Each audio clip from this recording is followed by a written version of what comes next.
ఈ స్తోత్రమే ఈ కనకధార అని నిరూపణ అవుతుంది, జాతికి నమ్మకం ఏర్పడుతుంది. కాబట్టి ఇప్పుడు ఎవరు వింటున్నారు? లక్ష్మీనారాయణులు కూడా వింటున్నారు శ్రద్ధగా. ఏమంటారు శంకరాచార్యులు వారు? ఆయన ప్రారంభం చేస్తూనే అన్నారు, అంగం హరేహ పులకభూషణమాశ్రయంతి. ఎవరు ఆశ్రయించినది? మంగళదేవత. మంగళదేవత మంగళవారం నాడు రావడం కాకతాళీయమేమో. కాకతాళీయమో అని మనకు ఒక మాట ఉంది. కాకతాళీయము అంటే మన ప్రయత్నంతో జరిగేది కాదు, లోకంలో ఊహిస్తే జరిగేది కాదు. తాటిపండు మీరు వెళ్లి కత్తితో నరికితే తప్ప కింద పడదు, అంత గట్టిగా పట్టుకుంటుంది. ఒకనాడు తాటిపండు మీద కాకి వాలింది, తాటిపండు కింద పడింది. కాకి వాలితే తాటిపండు కింద పడుతుందని సిద్ధాంతం చేయగలరా? కాకి వాలితే తాటిపండు కింద పడింది అంటే దానికి ఒక సత్యాన్ని చెప్పడం కష్టం, కానీ అలా జరిగిపోయింది కాబట్టి కాకతాళీయం. అంటే నీ ప్రయత్నం లేకుండా జరిగితే కాకతాళీయం. మంగళవారం నాడు మంగళదేవతాయ అన్న నామం రావడం, దానితో ఉన్న సంబోధనతో కూడిన శ్లోకం రావడం కాకతాళీయం. అంటే ఈశ్వరానుగ్రహం. నేను కాకి లాంటి వాడినే తప్ప పండు పడ్డానికి కారణం వెనకనున్న లక్ష్మీదేవి యొక్క అనుగ్రహం, శంకర భగవత్పాదుల యొక్క అనుగ్రహం. మంగళదేవత అన్న మాటకు అర్థం ఏంటో తెలుసా అండి? మమ మంగళ, నాకు మంగళములను ఇచ్చున్నది. మంగళం అనగా ఏమి అంటే, మంగళము అన్న మాటని అమరకోశం వ్యాఖ్యానం చేసింది. మమ్ అంటే సుఖం, సుఖము లాతీతి మంగళ. సుఖమును ఇస్తే మంగళదేవత అంటారు. సుఖము అన్న మాటకు అర్థం ఏమిటో తెలుసా అండి? అనుభవములోనికి వచ్చుట. ఖ అంటే ఆకాశం, సు అంటే బాగుండడం. ఆకాశం బాగుండడం, ఆకాశం బాగుండకపోవడం ఉంటుందా లోకంలో? అలా ఏం ఉండదు. ఖా ఎప్పుడు అలాగే ఉంటుంది. ఖా పక్కన సూ చేరితే సుఖ అయింది, కా పక్కన దూ చేరితే దుఃఖ అయింది. ఖా మాత్రం అలాగే ఉంది. నీకు బాగుంటే ఏదైనా మంచి విషయం అనుభవంలోకి వస్తే అమ్మయ్య సుఖంగా ఉందంటావు. నీకు సుఖంగా లేనిది అంటే నీకు సంతోషకారకము కానిదైతే దుఃఖం అంటావు. ఇప్పుడు అనుభవములోనికి వచ్చినటువంటి సంతోషకరమైన విషయమైతే, అనగా విషయము మీ మనసు చేత అనుభవముగా వ్యక్తమైతే దానికి సుఖమని పేరు. ఇక్కడ మీరు ఒక్క విషయం పట్టుకోండి. మీరు బ్రాహ్మణికి సంపదనివ్వగలరేమో, ఆ వృద్ధ బ్రాహ్మణ జంటకి మీరు సంపదనివ్వగలరేమో, కానీ సుఖమును ఇవ్వడం మీ చేతిలో లేదు. ఎందుకో తెలుసా అండి? లోకంలో ఒక మర్యాద ఒకటి ఉంటుంది. మీరు చూడండి, ఒక ఆయనకి ఎప్పుడూ ఇంటికి పళ్ళు వస్తూనే ఉంటాయి. ఎవడో పట్టుకొచ్చి పళ్ళు ఇస్తాడు. ఆయన ఒక్క పండు తినలేడు. ఎందుకు తినలేడు అంటే ఆయనకి పండు తినకూడదని ఏం లేదు, ఆయనకి చాలా ఇష్టం ఆ పళ్ళన్నీ తినడం. మామిడి పండు ఆయనకి చాలా ఇష్టమే. రోజు పట్టుకొచ్చి ఆయన ఏం అడగకపోయినా పట్టుకొచ్చి ఇంట్లో ఇస్తుంటారు మంచి మంచి పళ్ళని.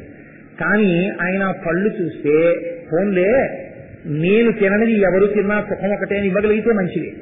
కానీ ఆ పండు చూసి ఆయన ఏడుస్తున్నాడు అనుకో, అరే రే ఎంత మంచిదో ఈ పండు, ఇంత గొప్ప కొత్తపల్లి కొబ్బరి ఇంత ముగ్గింది, ఈ పండు తింటే ఎంత బాగుంటుందో నాకు తెలుసు. కాబట్టి ఇప్పుడు ఆయన పండును చూసి సంతోషిస్తున్నాడా, అనుభవిస్తున్నాడా, ఏడుస్తున్నాడా? ఏడుస్తున్నాడు. ఎందుకు తినచ్చుగా? షుగర్ ఉంది. అంటే ఇప్పుడు ఉన్న విషయము నీకు సుఖముగా, నీకు సంతోషముగా, నీకు అనుభవముగా మారినదా? తినడానికి నోరుంది, పుచ్చుకోవడానికి కడుపుంది, రుచిని చెప్పడానికి నాలుగుంది, నువ్వు పుచ్చుకోవడానికి రూపాయి ఖర్చు పెట్టకుండా తెచ్చిచ్చిన మామిడి పండు ఇంట్లో ఉంది, తినడానికి చెయ్యుంది, కానీ తినకూడదన్న శాసనం. ఇది ఎన్నాళ్ళు ఉంటుంది? జీవితాంతం.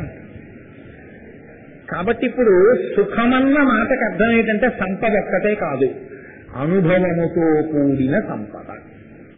అనుభవము లేకుండా మిగిలిపోయింది అనుకోండి, ఇప్పుడు సుఖం అవుతుందా? అవదు. ఇంద్రియములకు పుష్టి ఉండాలి అనుభవించడానికి. అందుకే ఓ మాట అంటారు, అత్తగారి ఇంటికి వెడితే మాత్రం వాడికి దంతశీలు ఉండొద్దురా అంటారు. దంతశీలు ఉంటే కదా అన్నీ కొరకడం. అన్నీ కొరికే అదృష్టం వాడికి లేదనుకోండి, అత్తగారు వండి పెడితే మాత్రం వాడేం తింటాడు? అత్తగారు మంచి బొబ్బట్లు తయారు చేసింది, అల్లుడు వచ్చాడు, పాప ఆయన తినకూడదు, తెలియదు ఆవిడకి ఆ విషయం. వాడికి పెళ్ళి అయ్యేటప్పటికే షుగర్ ఉంది, ఇంకేం తింటాడు? తినలేడు. పోనీ లేవయ్యా 2వ రోజున మంచి చింతకాయ పచ్చడి చేసి పెట్టింది, బీపీ ఉంది, తినలేడు. ఇప్పుడు ఎక్కడెక్కడ కాసు అలలో అక్కడ దాని మధ్యలోకి కాపు సూకి మధ్యలోకి వచ్చి ఒక ప్రతిబంధకం నిలబడుతోంది. ఈ ప్రతిబంధకాన్ని ఎవరు పెట్టారు? నీవు గత జన్మలలో చేసిన పాపమును లెక్క కట్టి ఈశ్వరుడు తెచ్చి పెట్టాడు. దీన్ని మళ్ళీ ఎవరు తీస్తే నువ్వు అనుభవిస్తావు. అది గడ్డి పరక కావచ్చు, ఇంత కూర కావచ్చు, ఒక రూపాయి కావచ్చు, ఏ సుఖమైనా నువ్వు ఎప్పుడు అనుభవించగలవు? ఉంటే అనుభవించలేవు. ఉన్నదాన్ని అనుభవించడానికి పాత్రత యోగ్యత నీకు కల్పింపబడితే, ఈ కల్పింపబడడం ఈశ్వరాధికారం. కాబట్టి ఇప్పుడు మమ మంగళదేవతాయా, అమ్మా నువ్వేం చెయ్యాలో తెలుసా? ఈ సుఖమును కల్పించాలి. ఎవరికి? నాకు కూడా. నాకు కూడా అంటే శంకరాచార్యుల వారికి ఏ రకంగా? లోకములకు నేనంత మంచి ఓషధిని ఇవ్వగలిగానన్న తృప్తి ఆయనకి సుఖం. అక్కడ ఉన్న బ్రాహ్మణ కుటుంబానికో సంపద కలగడం, ఐశ్వర్యం కలగడం, సుఖం కలగడం, ఇది వాళ్ళకి కావాలి. కాబట్టి ఇప్పుడు ఆయన ఎవరిని ప్రార్థన చేస్తున్నారు? అంగం హరేహ పులకభూషణమాశ్రయంతి బృందాంగనేవ ముకుళాభరణం తమాలం అంగీకృతాఖిల విభూతి రతాంగలీల మాంగళ్యదాస్తు మమ మంగళదేవతాయా. మీరు ఇందులో గమ్మత్తు చూడండి. కనకధార స్తోత్రం ఇవాళ నాకు ఎందుకండి, నాకు అన్నీ ఉన్నాయి కదా అని మీరు వదిలిపెట్టడం కుదురుతుందా? ఇవాళ మీరు అనుభవిస్తున్నవన్నీ రేపు కూడా అనుభవించగలరని ఎవరైనా రాసివ్వగలరా? ఈ కళ్ళజోడు నాకు ఒక 7 ఏళ్ల క్రితం లేదు, 7 ఏళ్ల తర్వాత కళ్ళజోడు వచ్చింది. కళ్ళజోడు వచ్చే అవకాశం లేదని నేను కనకధార చదవకపోతే ఈ కళ్ళజోడు పెట్టుకున్నా కనపడిన స్థితి వచ్చేస్తుంది. అంటే కళ్ళజోడు తోనైనా చదివే అవకాశం ఉండాలంటే కనకధార చదువుతూనే ఉండాలి. అప్పుడు ఏమవుతుంది? నమ శివాభ్యాం అశుభాపహాభ్యాం. రావలసిన కీడు భయంకరంగా రాకుండా దాని యొక్క వ్యగ్రత తగ్గిపోయి వస్తుంది. అది కూడా అనుగ్రహం. కాబట్టి ఇప్పుడున్నట్టు రేపు ఉండాలని లేదు, కానీ ఇప్పుడున్నట్టు రేపు ఉండాలనుకుంటే కనకధార చదువుతుండవలసిందే. కాబట్టి కనకధార ఎవరికి పనికొస్తుంది? ఎవరికైనా పనికొస్తుంది. ఎప్పుడు పనికొస్తుంది? ఎప్పుడైనా పనికొస్తుంది. ఎప్పుడైనా ఎవరికైనా పనికిరాలనుకుంటే అంతకన్నా పనికి మాలించడం ఇంకోటి లేదని తెలుస్తుంది. ఇది కనకధార యొక్క గొప్పతనం. కాబట్టి ఇప్పుడు ఆయన లక్ష్మీదేవిని మమ మంగళదేవత అని ప్రార్థన చేస్తూ దేనితో ప్రారంభం చేశారు? అమ్మవారి యొక్క చూపుల వైభవాన్ని చెప్పేటప్పుడు అంగం హరేహ పులకభూషణమాశ్రయంతి భృంగాంగనేవ ముకుళాభరణం తమాలం. తమాలం, తమాల వృక్షంతో శ్రీహరి యొక్క శరీరాన్ని పోలుస్తూ మొదలుపెట్టారు. అసలు శంకరాచార్యుల వారి ప్రజ్ఞంతా ఎక్కడుందంటే, మనము ప్రయాణం చేస్తాం, మనము వెడతాం, మనము తిరుగుతాం, మనకి పరిశీలనాత్మకమైనటువంటి దృష్టికోణం ఉండదు. మనం ఏం పరిశీలించాం. మన దృష్టి ఎప్పుడు దేని మీద ఉంటుందంటే, మనం దేన్ని అడిగామో దాని దగ్గరికి వెళ్ళిపోవడమే మన దృష్టి. వెంకటాచలం వెళ్ళడం అంటే వెంకటాచలం వెళ్ళిపోయి ఆనందనిలయం ముందు నిలబడ్డమే. తీరా ఆనందనిలయం ముందు నిలబడిన తర్వాత కూడా వాడికి వెంకటేశ్వర స్వామి వారి మీద తీసుకుంటుందా అంటే హామీ ఏం అలా ఉండదు. అప్పుడే ఏదో గుర్తొచ్చేదో దెబ్బలాడుకుంటుంటారు. ఆ తర్వాత తోసేశాక బయటకు వచ్చి అయ్యా అక్కడికి వెళ్ళాక దెబ్బలాడుకున్నామని ఏడుస్తాడు. కాబట్టి ఏది గుర్తుంది? తిరుపతి వెళ్ళే లోపల తిరుపతి గుర్తుంది. కొన్ని తిరుపతి అంతా కూడా గుర్తుండదు. ఆ వెంకటేశ్వర స్వామి గుడి పైన ఉన్న, నువ్వు లోపలికి వెళ్ళావు కదా, దేవాలయానికి ఎన్ని గాలిగోపురంలో ఎన్ని అంతస్తులు ఉన్నాయి నువ్వు లెక్క పెట్టావా అని అడిగారు అనుకోండి. ఇన్ని అండి, అవన్నీ ఎందుకండి అంటాడు. కొన్ని పైన కలశలు ఎన్ని ఉన్నాయి అన్నారు అనుకోండి, చెప్పలేడు. గజస్తంభానికి బలిపీఠానికి మధ్యలో చిన్న చిన్నవి బలిపీఠాలు ఉన్నాయి కదా, అది ఎన్నున్నాయి అని అడిగారు అనుకోండి. అక్కడే నిలబడ్డాడు క్యూ ఆఫీసర్ 40 నిమిషాలను తిట్టుకుంటాడు. ఎన్నున్నాయో వాళ్ళు లెక్క పెట్టడం. అంటే మనకి పరిశీలనాత్మకమైనటువంటి దృష్టికోణము లోపించిపోయి ఉంటుంది. శంకరుల జీవితం అది కాదు. శంకరులు పాదచారి అయి ఆసేతు హిమాచల పర్యంతము తిరిగారు. ఒక మారు కాదు, 3 మార్లు తిరిగినప్పుడు వారు ఎన్ని చూశారంటే, వారు చూసినవి వారికి ఎంత జ్ఞాపకంలో ఉన్నాయంటే, వారికి ఎప్పుడు అవసరం వస్తే అప్పుడు వాటిని ఉపమానాలుగా ఇచ్చారు. ఒకప్పుడు శివానంద లహరిలో ఆయన అంకోలం నిజ బీజకం తచరయస్కాంకో ఫలం సూచిక అని అంకోల వృక్షం గురించి మాట్లాడారు. అసలు అంకోల వృక్షం అంటే ఏమిటండి అన్నారనుకోండి. అంకోల వృక్షం అంటే ఏమిటో చదువుకోవడానికి తెలుసుకోవడానికే చాలా చిత్రంగా ఉంటుంది. ఇంకా అసలు అంకోల వృక్షం చూస్తే చాలా గమ్మత్తుగా ఉంటుంది. అలాగే ఆయన ఒక సందర్భంలోకి వెళ్లి మాట్లాడేటప్పుడు చాలా గమ్మత్తుగా ఏదో ఒక పక్షి గురించి మాట్లాడతారు. కారుణ్యామృతవర్చనం ఘన విపద్గ్రీష్మ చిదాకర్మతం విద్యాసత్య ఫలోదయాయ సుమనస్తం సేవ్యమిచ్ఛాకృతి నృత్యం భక్త మయూర మద్రి నిలయం చెంచజటామండలం శంభో వంచతి నీలకంధర సదా సత్వమే మనశ్చాతక అంటారు. చాతక పక్షి గురించి మాట్లాడతారు. చాతకాన్ని నువ్వు చూసావా అని అడిగావు అనుకోండి, మనలో ఎవరికి అసలు చాతక పక్షి తెలియదు, చాతక పక్షి యొక్క లక్షణాలు మనకి తెలియదు.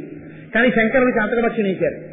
అలాగే ఇంకో చోటి గడితే స్మిత జ్యోత్స్నాజాలం తవ విజన చంద్రస్య పిబతాం చకోరానామాసీమచిరపతయా కించుజడిమా అతస్తే సీతాంశో అమృతలహరి ఆమ్లవిచయ పిబంతి స్వచ్ఛందం నిశలిచి భుజం కాంచికధియా అని సౌందర్యలహరిలో చకోర పక్షి గురించి చేశారు. మహానుభావుడు ఈ భూమండలం మీద తిరుగుతూ వారు ఎప్పుడెప్పుడు ఇవన్నీ చూశారో, ఎప్పుడెప్పుడు జ్ఞాపకం పెట్టుకున్నారో అంత పరిశీలన, చెట్టు పుట్ట పక్షి ఎక్కడ చూశారో, ఎలా పెట్టారో, శంకరుల విజయం అంతా ఈ పరిశీలనాత్మకమైన దృష్టి అందే ఉన్నది. మీరు గమనించండి, శంకరులకి ఈ పరిశీలనా శక్తి లేకపోతే శృంగేరి పీఠం లేదు.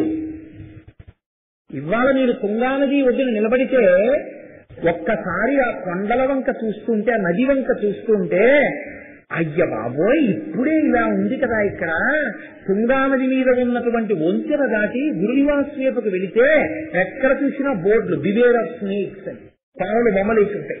నిజంగానే అసలు పాములు వెళ్ళిపోతుంటాయి, జరజర పాకుతాయి. ఇప్పుడే ఇలా ఉందే. శంకర భగవత్పాదులు ఇక్కడ కాలినడకన నలుగురు శిష్యులతో వెళ్ళినప్పుడు అసలు ఎలా ఉండేది, ఇక్కడ కీకారుణ్యం అనిపిస్తుంది. అక్కడ ఆయన మంచి ఎండలో వెళ్ళిపోతుండగా ఒక తప్పకి పాము పడగపట్టిన సన్నివేశాన్ని చూసి ఇక్కడ పరస్పర వైరుధ్యము కలిగిన ప్రాణులు ప్రేమతో ఎలా మెలిగాయని అంతర్ముఖులై దర్శనం చేసి ఇది ఋష్యశృంగుడు తపస్సు చేసిన ప్రాంతాన్ని ఇక్కడకొచ్చి నమస్కారం చేస్తే మనస్సు లయమై తపస్సుకి యోగ్యం అవుతుందని శృంగగిరి పీఠాన్ని వారు నిర్మాణం చేసి అక్కడ స్థాపించారు. ఇది శంకరుల యొక్క దృష్టికోణం. జాతి రుణపడింది శంకరాచార్య వారికి. వారి నుంచి నేర్చుకోవలసిన ఎన్నో ఉన్నాయి. అటువంటి శంకరులను పేరు పిడితే అంతకన్నా అంధత్వం ఇంకోటి.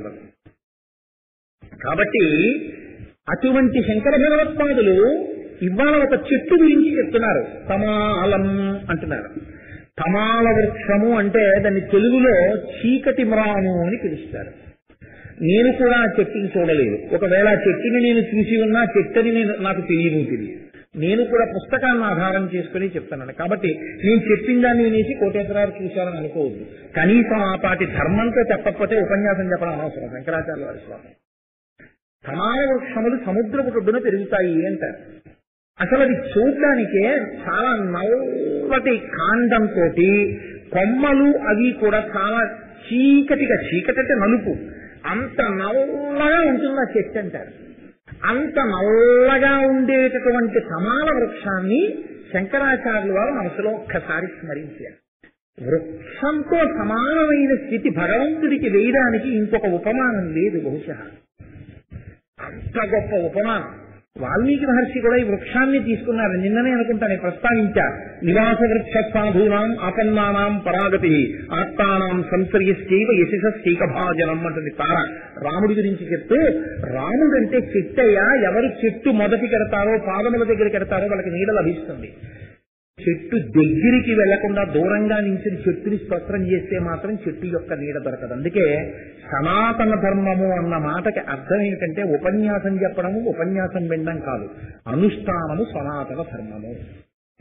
మీరు అనుష్ఠించడం సనాతన ధర్మం, మీరు బొట్టు పెట్టుకోవడం సనాతన ధర్మం. అంతేకాని సనాతన ధర్మం గురించి కోటేశ్వరరావు ఆ ఊరు కూడా వీళ్ళు ఉపన్యాసం చెప్పండి, ఈ ఊరు కూడా వీళ్ళు ఉపన్యాసం చెప్పండి అని కోటేశ్వరరావుకి సలహా చెప్పడం, ఇంకోటికి సలహా చెప్పడం సనాతన ధర్మం మీద ప్రేమ కాదు. మీరు బొట్టెట్టుకోవడం సనాతన ధర్మం. నేను మన్నింపబడతాను కాక, ఎందుకంటే నేను ఉన్నమాట మాట్లాడడమే నాకు అలవాటు. ఈ పంచె కట్టుకుంటే నాకు అదో జాగ్రత్త. కాబట్టి సనాతన ధర్మము ప్రచారమునకు సంబంధించినది కాదు, అనుష్ఠానమునకు సంబంధించినది. చాలా బాగా ఉపన్యాసాలు చెప్పి తానే సంధ్యావందనం చేయకపోతే అంతకన్నా పనికి మారిన ప్రచారం ఇంకోట్లేదు. ప్రచారం కోసం, ఉపన్యాసాల కోసం సనాతన ధర్మం కాదు.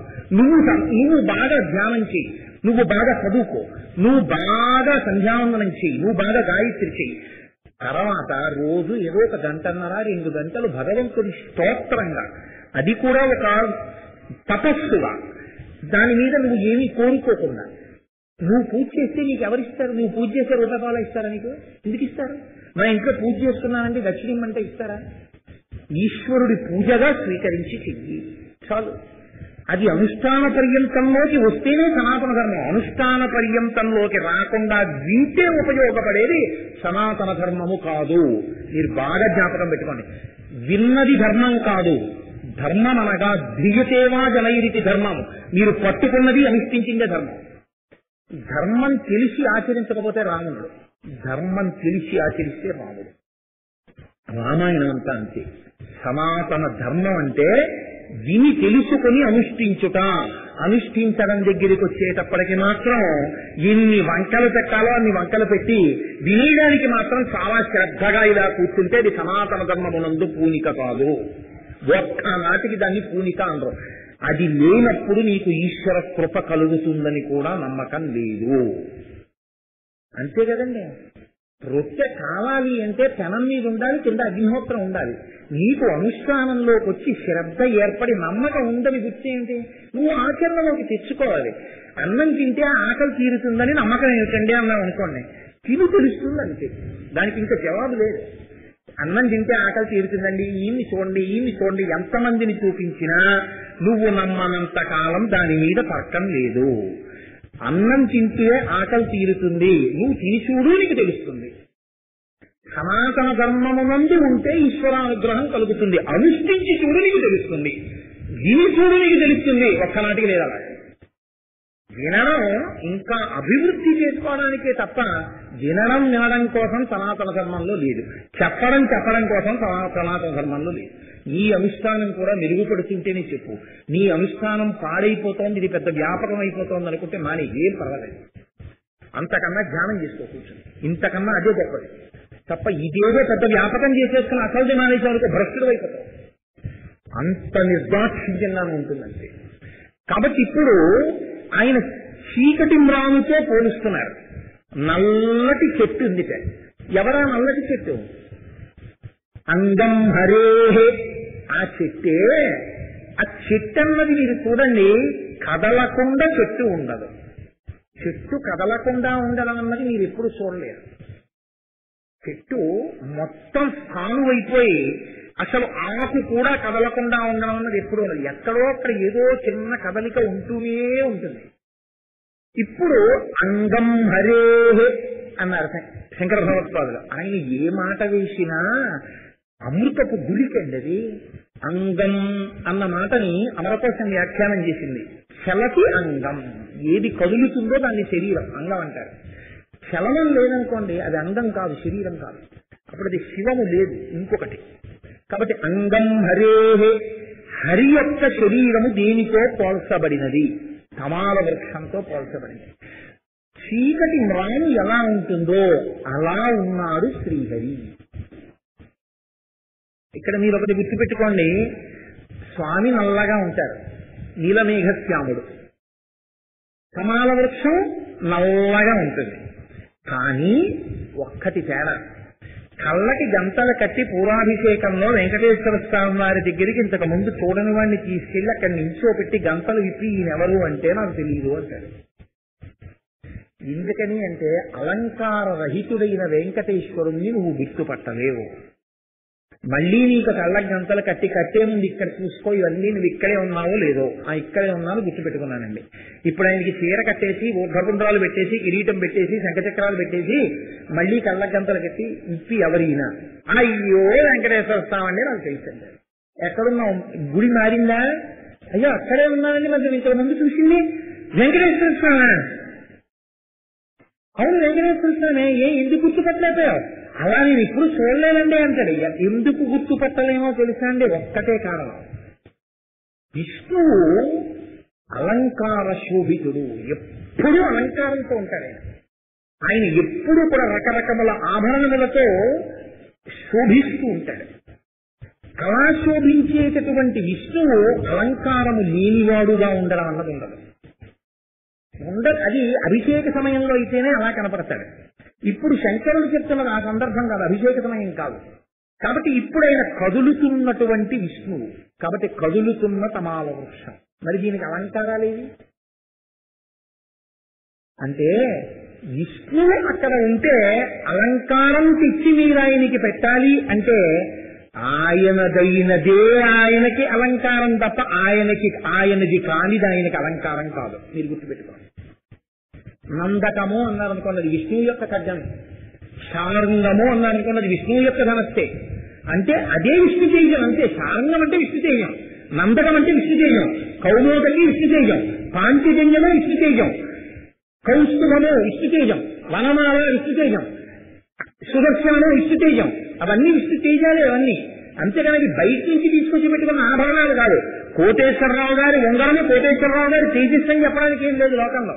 ఉంగరం వేరు, నేను వేరు.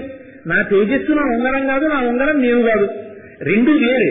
ఈ ఉంగరం తీసేసినా నా తేజస్సు ఏమైనా ఉంటే అలాగే ఉంటుంది, ఈ ఉంగరం పెట్టుకున్నా నా తేజస్సు ఏమైనా ఉంటే అలాగే ఉంటుంది. ఈ ఉంగరం తీసేది గర్భముడు వేసుకునైనా సంధ్యావనం చేయగలం, ఆచమనం చేసి నా తేజస్సు నిలబడుతుంది. కానీ విష్ణువు సహజముగా అలంకారంతో ఉంటాడు. ఇప్పుడు సహజమైన అలంకారములు కలిగినటువంటి విష్ణువు ఎలా ఉంటారో అలా ఇప్పుడు మరి తమాల వృక్షానికి అలంకారం ఏది? శంకరాచార్య స్వామి గారి ప్రజ్ఞ చూడండి. ఆయన అన్నారు, అంగం హరే పులక భూషణ. ఆయన ఒంటిలో వచ్చిన పులకలు ఆయనకి భూషణములు. పులకలు అంటే ఏంటండి? మన వాళ్ళు అంటుంటారు, అబ్బా ఒళ్ళు పులకలు వచ్చిందండి అంటారు.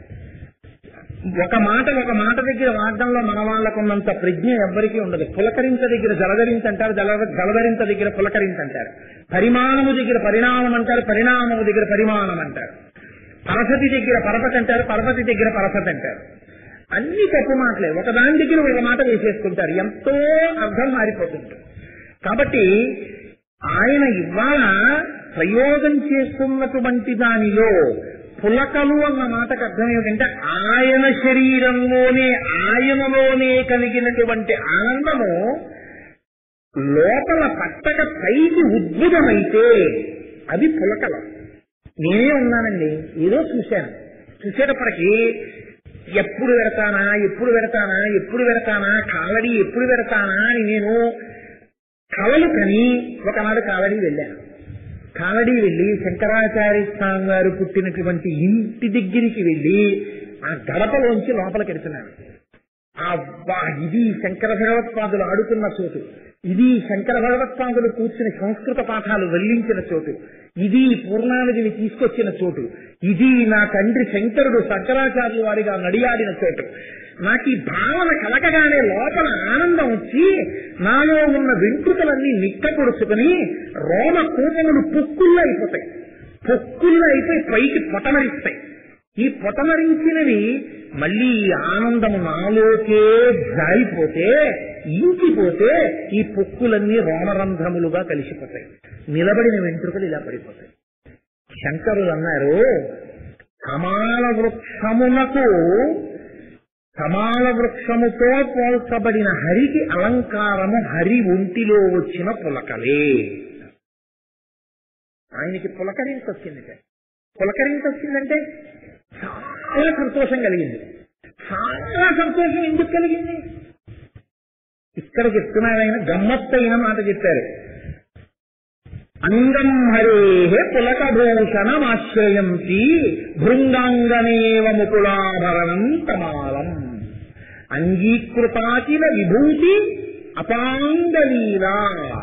అమ్మా, నీ చూపులనేటటువంటి సీతాకోక చిలుకల పరంపర, నీ చూపులు స్వామి మీద పడ్డాయి.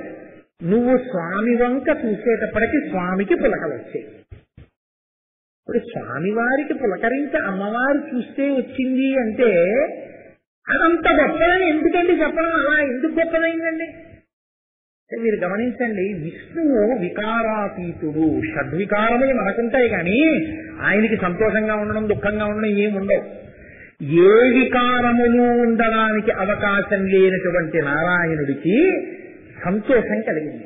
సంతోషం బయట కలుగుతుందా లోపల కలుగుతుందా? లోపల కలుగుతుంది ఆనందం. లోపల మనస్సు కదిలింది, లోపల మనస్సు ఆనందంతో పొంగితే ఆ పొంగు పులకలుగా వచ్చింది. ఆయన మనస్సు పొంగిళ్ళు తేరి చేయగలిగింది, అమ్మవారి చూపు చేయగలిగింది. అమ్మా, నీ చూపుకి వికారములు లేని వాడికి వికారము, ఎప్పుడూ ఆనందముగానే ఉండేవాడికి ఆనందము ప్రకటనై పైకి పులకలుగా వచ్చేటట్టు చేయగలిగినంత శక్తి కలిగిన చూపు ఆ చూపు. ఆ చూపు ఇంత పెసరిటి పడితే ఈ బ్రాహ్మణ కుటుంబం ఎందుకు ధరింపబడదు? ఇది శంకరుల ప్రశ్న. ఇప్పుడు ఆ చూపు మీద స్తోత్రం ఎందుకు చేశారు ఆయన? అపాంగలీలా. అది నువ్వు ఇలా చూడక్కర్లేదు. ఎందుకో తెలుసా అండి, మళ్ళీ చూసేటప్పుడు కూడా ఇలా చూసిందనుకోండి అమ్మవారు, అది రౌద్ర ప్రవృత్తి. అలా చూడమని శంకరాచార్యులు వారు అంటలేదు. అపాంగలీలా అమ్మ, ఇలా చూస్తే చాలమ్మా, కడగంటి చూపు ఇలా చూసావా చాలంతే. ఆవిడ దరిద్రం అంతా పోతుందమ్మా, ఒక్కసారి అలా చూడమ్మా. ఇది అడగడానికి ఆయన నీ చూపులు పడితే వికారములు లేని నారాయణుని యొక్క శరీరమునందు ఆనందపు పులకాంకురములు కలిగాయి. ఇంత ఆనందాన్ని విష్ణువే పొందితే నీ చూపులకి, ఆ చూపులు ఇంత తిసరు ఈ బ్రాహ్మణ కుటుంబం మీద పడితే ఈవిడ ఎంత సంతోషిస్తుందమ్మా. ఏది దొరకదమ్మా వాళ్ళకి, ఏ సుఖం కలగదమ్మా. నువ్వు మంగళదేవతనమ్మా. అమ్మాయికి చూడమ్మా. గమ్మత్తు ఏమిటంటే శ్లోక ప్రారంభం దీంతో అంగం హరేహే, హరి అన్న నామంతో. హరి అన్న నామం ఎక్కడ కీర్తింపబడిందో అక్కడ అమ్మవారు వెంటనే ప్రసన్నురాలై, ఏమిటన్నావు చూడమంటావా అంటుంది. ఏ పేరు చెప్తే ఆవిడ ప్రసన్నురాలై చూడడానికి ఇష్టపడుతుందో, ఎందుకంటే ఇప్పుడు ఆవిడ చూడవలసిన అవసరం లేదు. ఆవిడ చెప్పేసింది, కుదరదయా ఈ జన్మలో, ఇవ్వడం కుదరదు బ్రాహ్మణ కుటుంబానికండి. కుదరదు అన్న తర్వాత కూడా కుదిరేటట్టు చేస్తానని శంకరులు స్తోత్రం చేస్తున్నారు. ఇప్పుడు అసలు చెప్పారు కదా, మళ్ళీ ఏమిటి ఎల్లరి అనాలి ఆవిడ. అలా అనకుండా అయితే చూడాలంటావా అని ఆలోచించేటట్టు ఆవిడ్ని చెయ్యాలంటే, ఆవిడ చూపు ముందు శంకరుల మీద పడాలంటే ఎవరి పేరెత్తితే ఆవిడ ప్రసన్నురాలవుతుంది అసలు మళ్ళీ వినడానికి? ఆవిడ భర్త పేరెత్తితే. ఇది ఆవిడ పాతివ్రత్యం. ఇది శంకరుల శ్లోకానికి ఉన్న ప్రజ్ఞ.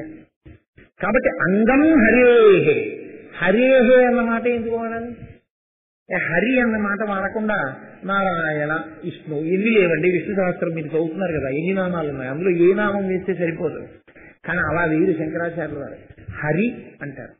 హరతి ఇది హరిహి అని వరకోశం. ఏది హరిస్తుందో ఆ హరించేటటువంటి స్వరూపానికి హరి అని పేరు. హరించడం అంటే రెండు కోణాల్లో హరిస్తాడు ఆయన. మనం ఈ జన్మలో చేసిన తప్పులు కావు, ఏ జన్మలోనో పాపాలు చేసేస్తుంటాం, పుణ్యాలు చేసేస్తుంటాం. ఆయన వీటిని హరిస్తూ ఉంటాడు. ఎలా హరిస్తూ ఉంటాడో తెలుసా అంటే, దీన్నే వేదం ప్రవృత్తి మార్గము నివృత్తి మార్గము ఉంది. శంకరాచార్యుల వారు వేద ప్రమాణాన్ని తీసుకుని మాట్లాడుతున్నారు. ఇప్పుడు ప్రవృత్తి మార్గము అంటే ధర్మబద్ధంగా ఎలా నడుచుకుంటే సుఖం కలుగుతుందో అలా నడుచుకోవడం వల్ల పుణ్యం మూట కట్టుకోవడం. ఈ పుణ్యం మూట కట్టుకున్నావు కాబట్టి ఒకనాడు దేవత అవుతావు, స్వర్గలోకంలో భోగాలు అనుభవిస్తావు. ఆ పుణ్యం అయిపోయింది, క్షీణే పుణ్యం అత్యలోకం విశంతి, మళ్ళీ కింద పడిపోతావు. నివృత్తి మార్గం అంటే ఎన్నాళ్ళు ఈ దిక్కుమాలిన భోగాలు, ఎన్నాళ్ళు ఈ సుఖాలు, ఎన్నాళ్ళు ఈ పుణ్యం. పుణ్యం అవద్దు, పాపం అవద్దు, నాకు అసలు శరీరం వద్దు, నేను ఈశ్వరుల్లో కలిసిపోవాలి. అన్నీ వదిలిపెట్టి ఈశ్వరుడి గురించి తాపత్రయపడితే నివృత్తి మార్గం. ప్రవృత్తి మార్గంలో ఉండేటటువంటి దోషాలు దిద్దబడితే నువ్వు ఎందుకు పుణ్యాన్ని చెయ్యాలో, ఎందుకు సక్రమంగా భక్తితో ప్రవర్తించాలో తెలుస్తుంది. హరి రెండు రకాలుగా హరిస్తాడు పాపాన్ని. ఎలాగో తెలుసా అండి? పాపాన్నైనా పుణ్యాన్నైనా కూడా నీకు ప్రారంభంలోకి తీసుకొస్తారు. నా పుణ్యం కొంత ఉంది, నా పుణ్యం కొంత ఉంది కాబట్టి ఆ పుణ్యం ఏమైపోతోందంటే రోజు రోజుకి హరింపబడుతోంది. ఏ రూపంలో? ఒక ఉద్యోగం రూపంలో. ఒక ఉద్యోగంలో నేను కేంద్ర ప్రభుత్వోద్యోగిగా రోజు వెళ్ళి అక్కడ కూర్చుంటాను కాబట్టి నెల అయిపోయేటప్పటికీ నాకు ఏదో కొన్ని వేలు జీతం ఇస్తారు.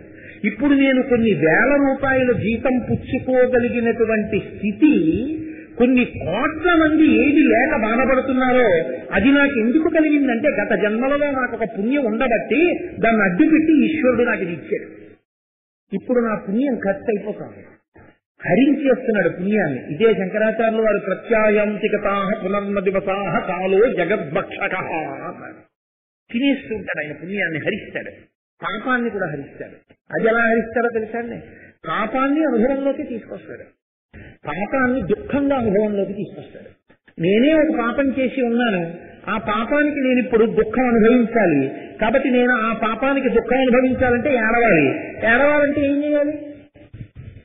తీరా రైలెక్కి తిరుపతి వెళదామని ప్రయాణం మొదలుపెట్టి సంతోషంగా కూర్చుని ఉండగా టీటీ వచ్చి టికెట్ అని అడిగేటప్పటికి నేను ఇలా జేబులో చెయ్యి పెట్టి అయ్యో ఈ జేబులోనే పెట్టుకున్నానంటే టికెట్ ఎక్కడో పడిపోయింది అన్నాను అనుకోండి. టికెట్ కొనని వాళ్ళందరూ ఇలాగే చెప్తారు మేస్టారు.